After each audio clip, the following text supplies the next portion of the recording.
Қасиетті қара шаңырақ. Ассалаумағалейкум. Қасиетті қазақтың қара шаңырағына өстіп еңкейіп амандасып кіреміз. Есенқұл Жақыпбектің киіз үй деген бір өлеңі бар еді. Киіз үй қазақ үшін бәрі. Киіз үй ардалаштың ары жаны, боз үйде бой жеткенді оятады.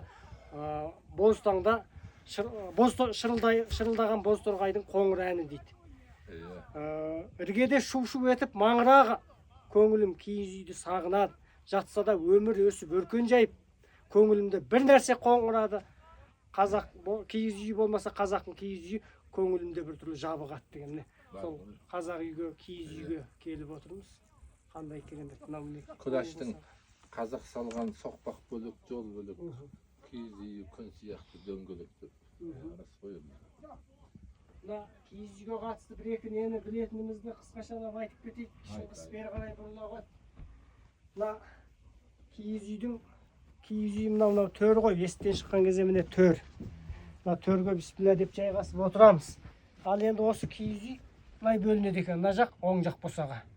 Есіктен кірген жақ емес, отырған жақтың оң жағы төр. Оң жақ босағада не тұрады? Оң жақ босағада жаңа түскен келінге арналған міне түскі үй шымылдық тұр. Түскі үй шымылдық тұрады. Келін оң жақ босағаға келін болып түседі.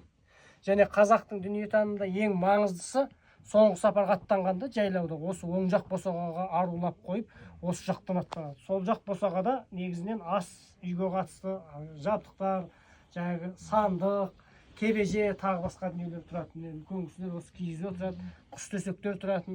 Мына біздің көріп отырғанымыз мынау міне шымылдық, бері қарай көтеріліп түсіре ғой. Шыңғыс, мынау міне тұс киіз дейді.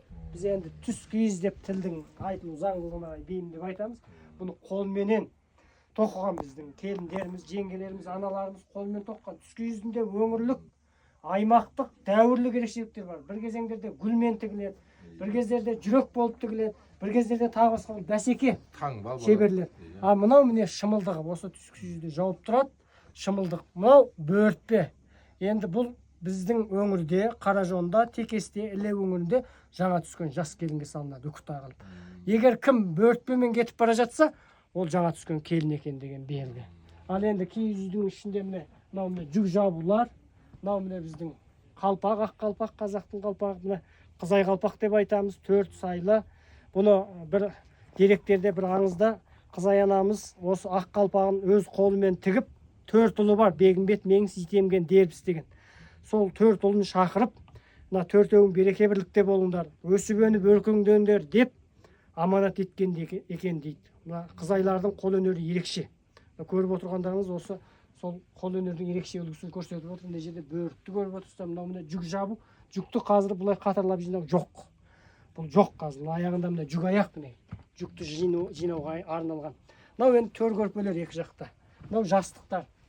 Енді мына жақта мына бау деп айтамыз. Бұны кәдімгі тоқиды.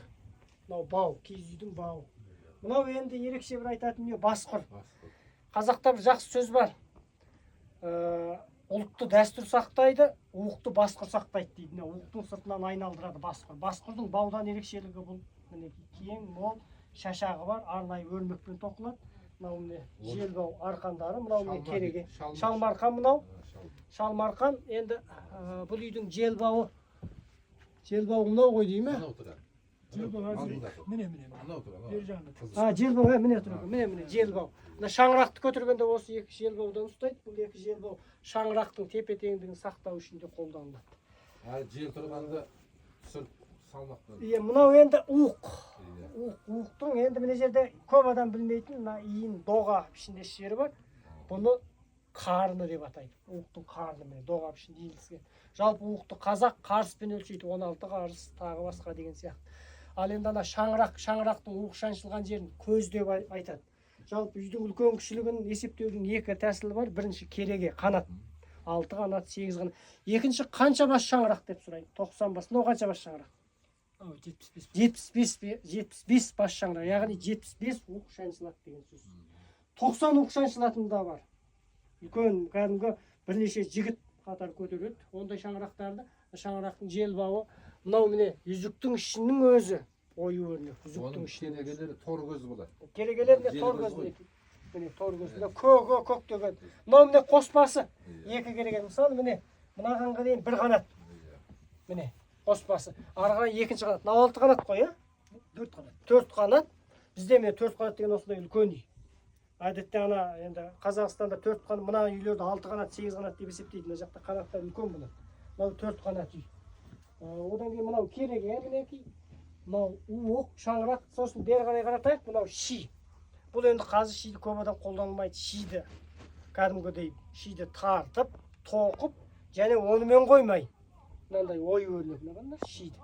Шиді ой өрнекпен тоқыған. Бұл ерекше қолөнердің түрі. Осылай дайындап баптаған дүние. Енді жалпы қазақтың әрбір тұрмыстық бұйымдары тек қана оның күнделікті өмірдегі тұрмыстық қажеттілігі емес, ол мәдениет, ол тарих, ол зергерлік, ол өлшем, ол дүниетаным, ол талғам, ол өмірлік көзқарас. Сіз мына үйде шалқаңыздан түсіп, мына ой өрнектермен әсем дүниелерге қараған кезде көңіліңіз көкке көтеріліп, шабыттанып, шаттанып, марқайып отырасыз. Сондықтан қазақтың мейлі ата әбзелдері болсын, мейлі киіз үй болсын, мына астыдағы мына сырмақтың өзін айтыңызшы. Мына сырмақ қандай керемет, мына сырмақ. Сырмақтың ой өрнектері қандай гүлді жасалған. Бұл сырмақтың мықтылығы, бұның жылу сақтайтындығы, бұның сәндігі, бұның әсемдігі, оның өз алдына үлкен мәдениет, өнер. Не? Сондықтан мінекей қазақтың осындай бір көркем керемет дүниелерін сіздерге көрсетуге алып келдім. Енді қалған, менен қалып қалған дүниелер болса Бақытжан аға сіз мына жерде келіп алсап тұр екен. Мыналар енді аяқ қаптар ғой. Аяқ қап, аяқ қаптар көшкенде жаңағы ыдыс аяқ салынады. Қажет керек заттар салып қояды. Мынау да сол. Мына жерде құйысқан тұр екен, мына құйысқан. Тұр. Мынау күмістелген құйысқан, әдетте құйысқан тақпайды. Мына біздің Қазақстанда құйысқан тақпайды. Мынау міне күмістел. Жалпы қазақ аттың әбзелдерін күмістеп таққан. Күмісі сылдырап, күнмен шағылысып, жаңағы қыз танысып кетіп жатқан кезде, қыз ұзатып бара жатқан кезде, күлкісі жарасып, бір-бірімен әзілі жарасып кетіп жатқан кезде мынау күнмен шағылысқанда ерекше бір салтанатты, ерекше бір мәдениетті, ерекше бір сұлулықты, сәнді, серілікті, байлықты, дәулетті көрсететін керемет қаламат үйлердің бірі ғой. Мынау міне қоржын. Қоржынды әзір көп білмейді. Қоржын деген керемет дүние ғой мінекей. Тоқылған қоржын мінекей. Мінекей кәдімгі тоқымада оның екі жағына қажетті заттарын салып, жіптерін тоқып, атқа салып жүріп кетеді. Мінекей әрі әсем бұйым, әрі кез келген зат тасымалдауға ыңғайлы, әрі берік. Бұның өзі бір қоржынның өзі бәленбай жыл сіздің қажетіңізге жарайды. Анау қолын жарғақ тұрсыршы. Қолын жарғақ жаңбырда су болмау үшін сырт киімнің сыртынан киіп алады. Анау тұрған қолын жарғақ. Ондай жоқ. Мына биялай ғой. Бағанағы биялайымыз осы. Бүркіттің биялайы бұл. Анау астында тұрған қырғыз елі деп айтамыз. Мына аты не ғой, балдақ. Мынау енді Кәтек ағамыз бүркітші сал сергісі ғой, мына биялай. Биялай, бит қабығынан биялай тоқылған деген сөзді мақалда естісеңіздер, осы биялай естеріңізге түсін. Мынау міне томағас. Томағасын сыпырып деген сөзді көп естейміз, көп оқимыз. Бүркіттің басына мұрнына кигізіп қояды. Соны сыпырып алады дағы қой береді, аңына жібереді. Мынау енді балдақ. Балдақ. Бұл да саятшылықтың басты құралдарының бір атқа алып жүрген істетеді ғой. Атқа алып жүрген кезде осыған қояды. Алып кетпеу үшін. Қол тауып кетпеу үшін былай қояды. Ерге не қылып қояды? Ерге осылай қояды да, міне бүркітті осылай істейді, қол тауып кетпеу. Қолған жырадан байлап. Осы дүниелер жалпы мінекей қазаққа дүниетанымдағы көптеген дүниелер осы жақта. Мына жерде келі келсап бар екен. Қасындағысын айт. Қазір тұғыр. Мынау тұғыры мінекей. Бүркітті осы мына тұғырға отырғызар. Тұғыр деп жатамыз ғой біз. Тұғыры, алтын тұғыры деп жатамыз, берік тұғыры деп жатамыз. Тұғыр деген сөзді естіп оқысаңыздар, 12 деп қалмаңыздар. Бүркітті, қыран бүркітті отырғызып, орналастырып қоятын орындығы деп. Түсінікті тілмен айтайыншы. Сондай. Міне келі келсап білмейтін қазақ жоқ қой. Өстіп, Қаражандағы Кәтек ағаның үйіндегі біраз қазақтың ұлттық дүниетанымы мен мұрасынан сақталған дүниелерді сіздерге түсіндірдік. Әне жерде қамшы тұр екен. Қамшы туралы мен өте көп айтам. Ол туралы арнайы сабақ жүргіземін. Қамшы туралы көптеген атауларға тоқталамын. Дегенмен мына қамшыны сіздерге көрсете кетейін. Бұл не еліктің сирағынан жасалған қамшы екен. Бұл енді әсемдік, сәндік үшін атқа қолданылмайды. Атқа қолданылатын қамшылар тобылғыдан жасалады. Мен сіздерге тобылғы қамшыны көрсетемін.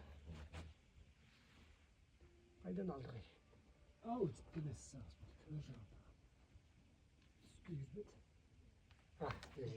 Ал, жақсы. Назарларыңызға рахмет. Мынау шаңырақ бауды айту керек. Шаңырақтағы мынау мінекей шашақтар. Оны қояды. Мынау тұр ғой міне шаңырақ бау. Мына көне түркілерде шаңырақ бау 9 болған екен. Мына кейінгілер 4 қана істеген. Иә, мына баулар. Және бұл баулар сіздер қараңыздаршы. Бұл әшейін жайдан жай тұрмайды. Бір үйлесімділіктен тұрады. Міне егіз. Ешқашан сыңар болмайды міне. Міне екеуі мына жерде жаңағы қиылысады. Тағы қараңыздар. Мына екеуі қай жерде қиылысады? Міне. Тоқта. Ең басынан қиылысады. Бас жағында қиылысады, иә? Шаңырақтың астында. Міне екі бау.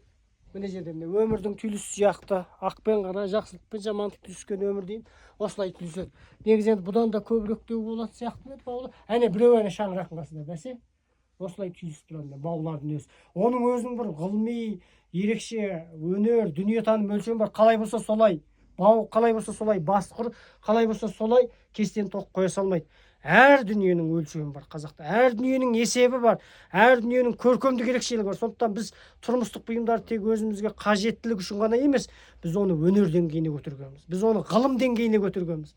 Егер оны зерттейтін адам болса, оны геометрия тұрғысынан, математика тұрғысынан, астрономия тұрғысынан, ұлттық дүниетаным мен философия тұрғысынан, халықтық мәдениет тұрғысынан зерттеуге болады. Сондықтан біз осындай дүниетаным бай халықпыз. Осы халықтың ұрпағы болу қандай бақыт.